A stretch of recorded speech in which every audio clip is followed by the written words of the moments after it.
One of my favorite scenes in that is so Blue Rodeo is playing like more like bigger and bigger and bigger club gigs like Horseshoe Tavern in Toronto. And the assistant to one of the record labels here in Canada, might have been RCA or something, keeps trying to get their boss to like go see Blue Rodeo. The guy finally, the boss is like, fine, I'll go see this fucking band. They're so big at this point that the guy from the record label, they're like, the show's sold out, line up down the street. They have to sneak the record label guy into the concert to see them perform. And then they're like, oh yeah, and then we got a record deal. I'm like, of course you got a fucking record deal. Like if you're from a label and you're showing up and you can't even get into the show and you do not sign that band, you are a fucking idiot.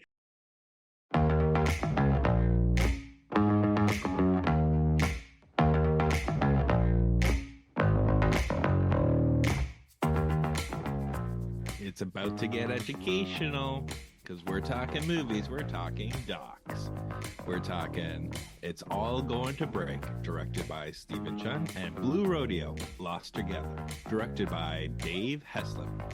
Chris, every time you walk in the room, I could never be sure of a smile. You're never the same way twice. Oh, cool, man. I'll take that.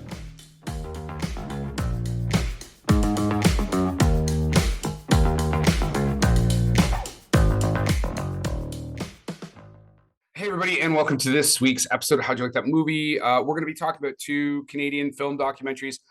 It's All Gonna Break, which is about broken social scene, and Lost Together, the Blue Rodeo documentary. I guess, Scott, I could have also said, like a diamond mine. Take us away, man.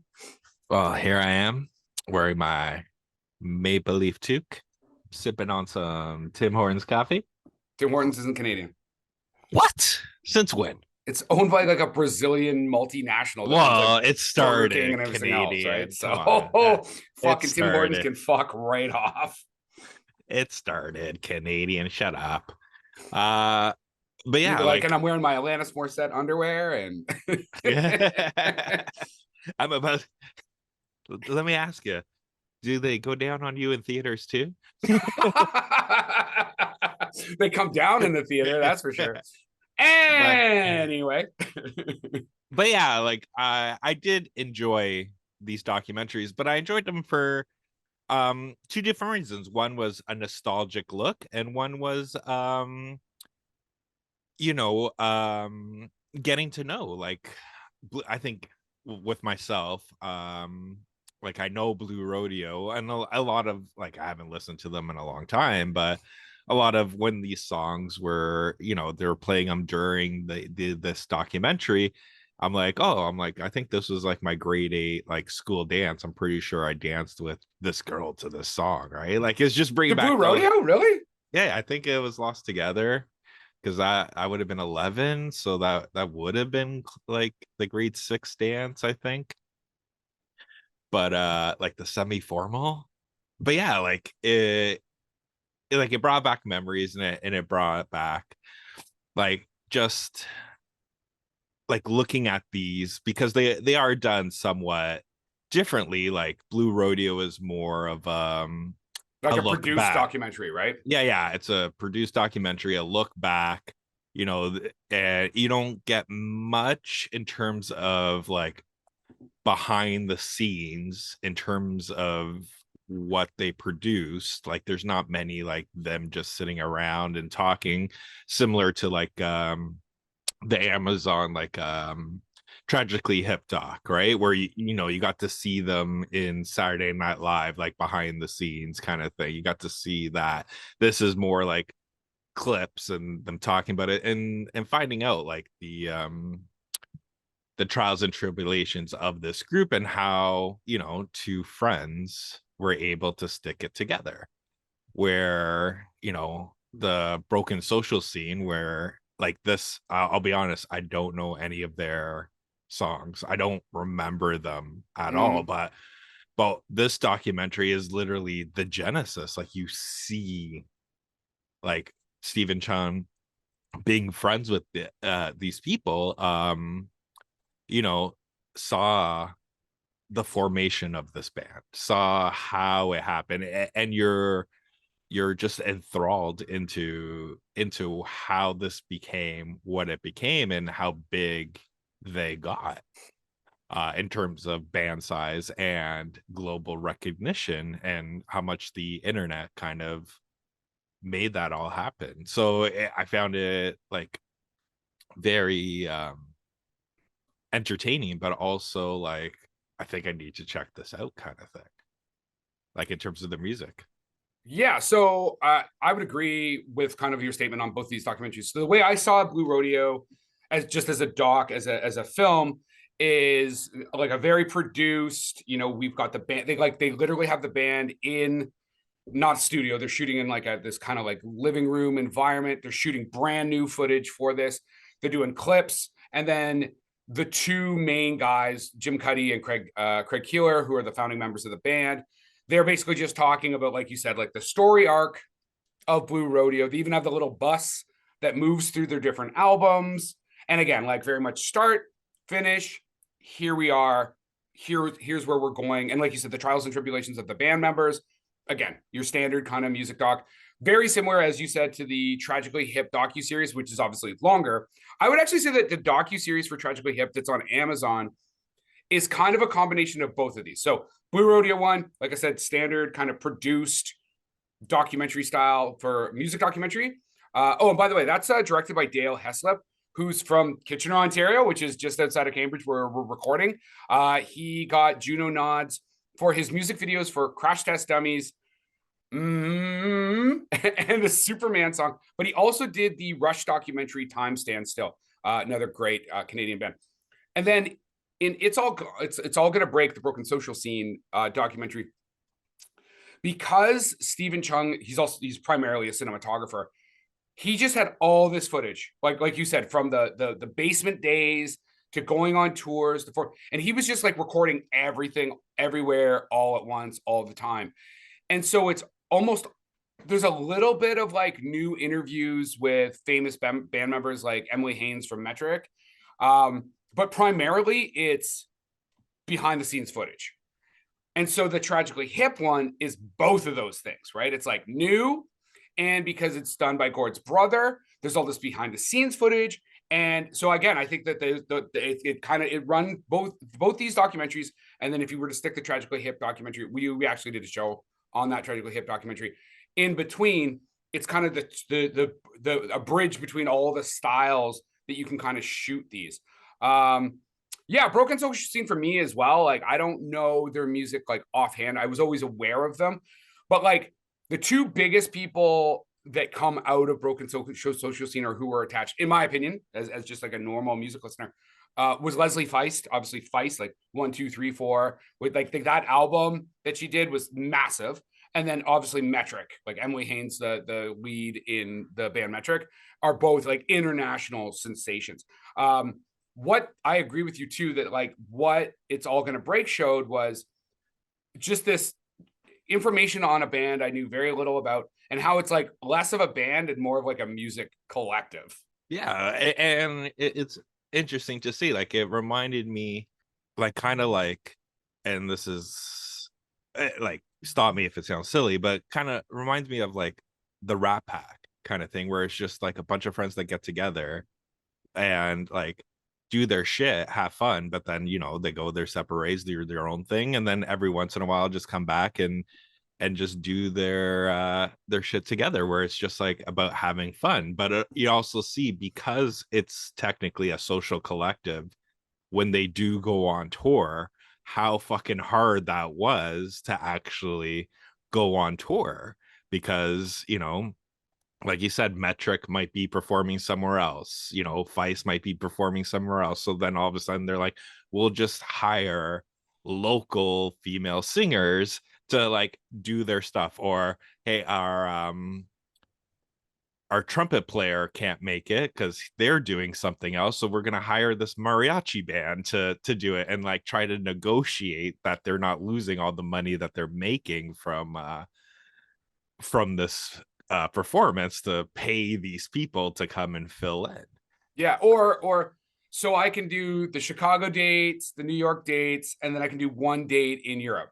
Like band members just like picking and choosing, and the tour manager being like, oh, okay, well, I guess we'll just make that work. So like I'm gonna sing sometimes, you're gonna sing sometimes, we're gonna hire other people other times. Like, I think it's a very like cool way to, like, it's pure art, right? Like that is just pure art. And they do touch on like the kind of the founding of Pitchfork, which if you're a big music person, I don't know if how much credibility Pitchfork still has, but like in that early 2000s when this band is really coming into its own, Pitchfork is like, it's like the first like big use of the internet to break bands in a way that, like, I think they talk about in the Blue Rodeo documentary. Much music breaking Blue Rodeo, right? Like getting by getting your music video in heavy rotation on Much Music, that could get you onto the radio, where before it used to always be radio driven. So like you're just actually, yeah, and actually now that I think about it, it's like you're these both of these documentaries show that like platforms outside of radio were actually then utilized to break these bands in a big way, like nationally and internationally. Yeah, like the Blue Rodeo one, like you were saying, was super interesting because they're even discussing like back in the day, because Much Music was still kind of in its infancy, that bands could just bring their tapes to them, and if they liked it they would just play it because they just needed content. And with Blue Rodeo, the I don't remember the person's name that they discussed, but the program manager there literally knew that no radio station was playing Blue Rodeo, and he wanted to prove that they could sell records on their own without the radio, and then just threw Try on such a heavy rotation that everybody was like, what the fuck? Then all of a sudden that album becomes 4-time platinum, and they're just like off to the races, right? Like the rock is just strapped, and it's all because this guy is just like, fuck radio. One of my favorite scenes in that is, so Blue Rodeo is playing like more like bigger and bigger and bigger club gigs, like Horseshoe Tavern in Toronto. And the assistant to one of the record labels here in Canada, might have been RCA or something, keeps trying to get their boss to like go see Blue Rodeo. The guy, finally the boss is like, fine, I'll go see this fucking band. They're so big at this point that the guy from the record label, they're like, the show sold out, line up down the street. They have to sneak the record label guy into the concert to see them perform. And then they're like, oh yeah, and then we got a record deal. I'm like, of course you got a fucking record deal. Like if you're from a label and you're showing up and you can't even get into the show and you do not sign that band, you are a fucking idiot. That said, then they try to break in the United States and their label's basically like, yeah, this album's not doing well, so we might just drop you. Like the idea that Blue Rodeo, which like sort of like you, has a very special place in like my heart as like as growing up, might have just like lost their record deal at one point, is fucking crazy to think. Interesting though, our producer did watch both these documentaries. Rod, I don't know if you want to say anything about what we've said so far, or if you want to just keep sitting in the silence there. Well, full disclosure, I love this style of documentary. I've been a huge fan of band documentaries, and to me they kind of fall into two categories. One of them is just sort of celebration of the music and the band, and the other is really stupid shit, like the Dirt by Motley Crue, for instance. I mean, it's only about 20% true, based on a book that was probably about 30% true, and it's just goofy. But the Tragically Hip documentary and the Blue Rodeo documentary, they're really a celebration of the band and the music of the band. And I very much like those. And yeah, I even like the technical geeky stuff. Like there used to be a series called Classic Albums, and they would do things like sit down with Dark Side of the Moon and with Alan Parsons, who produced Dark Side of the Moon, and with the 24-track tape, and they would go, oh, let's just remix the album right here. So I love this stuff. I really enjoyed the Blue Rodeo documentary. I could not figure out what the hell they were trying to get to with the Broken Social Scene documentary. Like it didn't seem to be anything. There wasn't really any celebration of the band's music. There wasn't any celebration of the trials and tribulations they went through. It seemed to me to be mostly the hang backstage. And that was kind of it. And I mean, I was pulling a Chris Langford watching it. I was like, man, when the hell is this going to be over? It's just more pictures of people taking their trumpets out of their cases. So I didn't get it, and I also think that the cinematographer, what was his name again? From Broken Social Scene. Yes.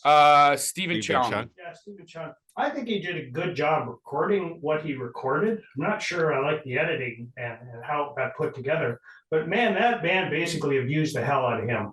I mean, he had all this footage and he kept going, "Can I show it now? Can I show it now?" And they're like, "Yeah, no. And he gets an almost completed documentary put together and they're like, "No."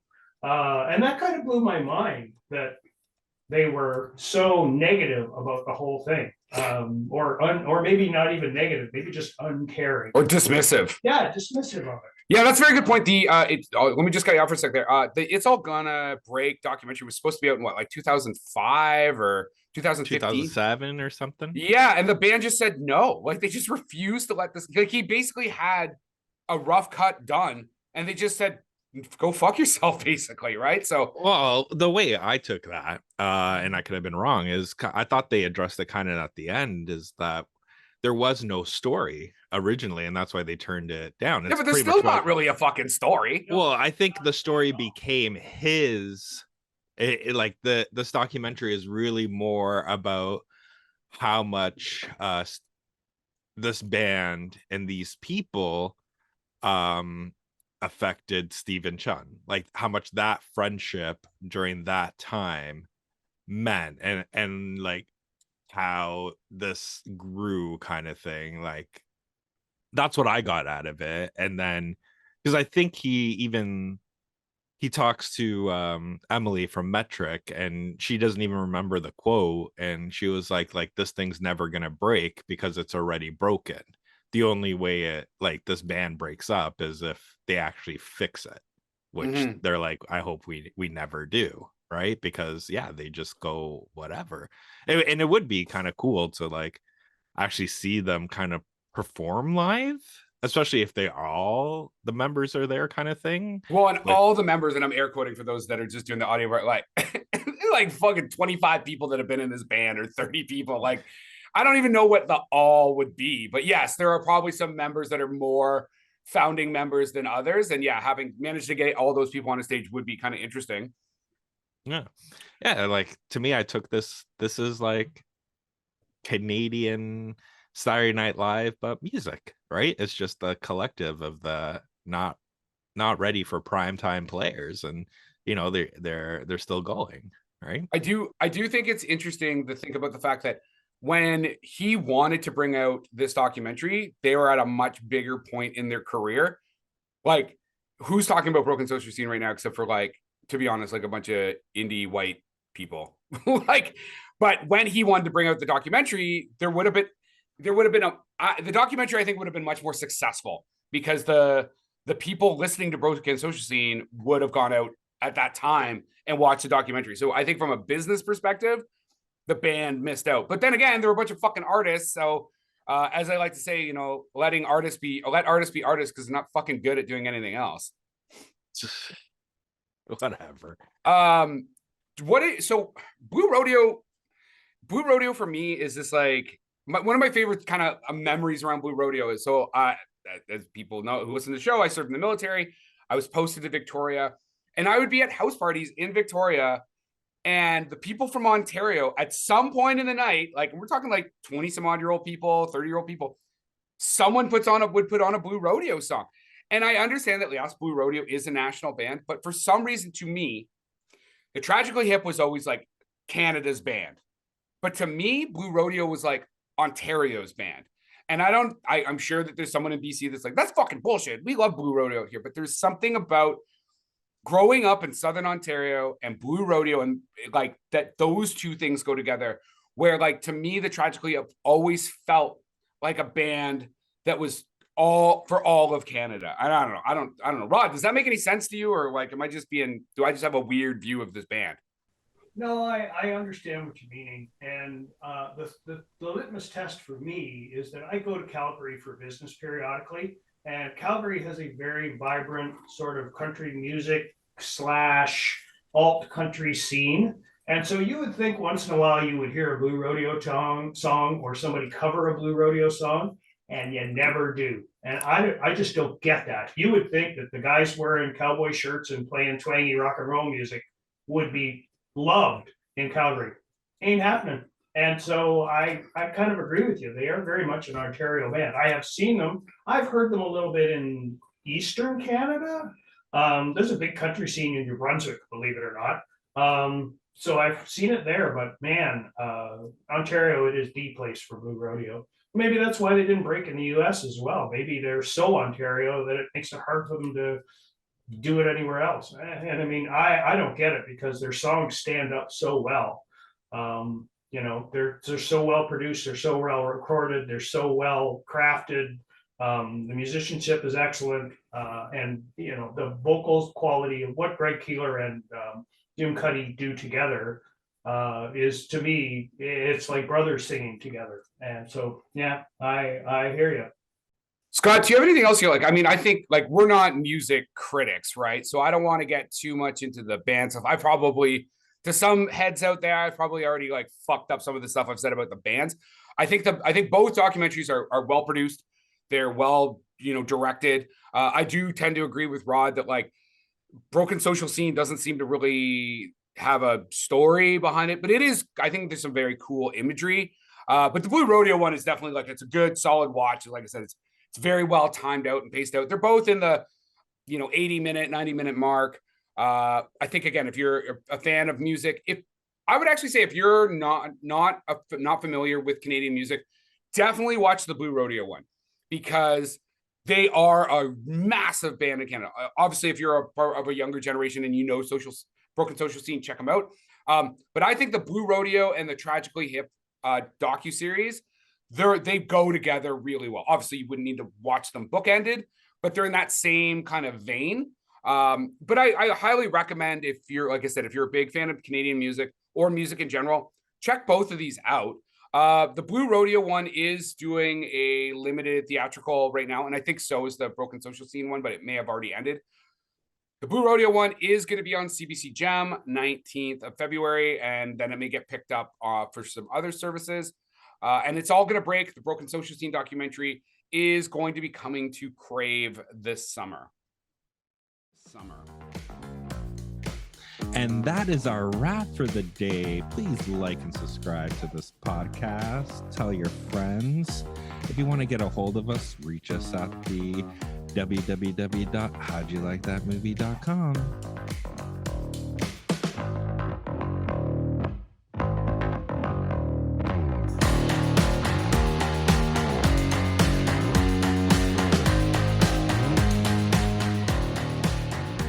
So, any other notes or comments? I guess we never really said like who we recommend this to. Yeah, so I've got a thought. I think you're right. The Tragically Hip documentary, which we reviewed previously, and the Blue Rodeo documentary, I think music lovers, Canadian music fans, even if you're not a big fan of those bands, you would really enjoy them. I think I'm a bit biased though. I am a big fan of both those bands. I've seen Blue Rodeo a couple of times. They do a great job when they're live.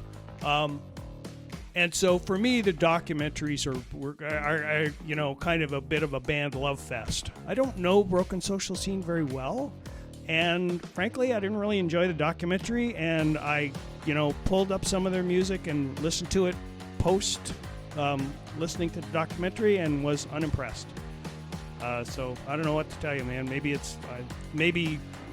if you're a fan of the band, watch it. If you're not a fan of the band, don't watch the Broken Social Scene one. You'll wonder what the hell's going on.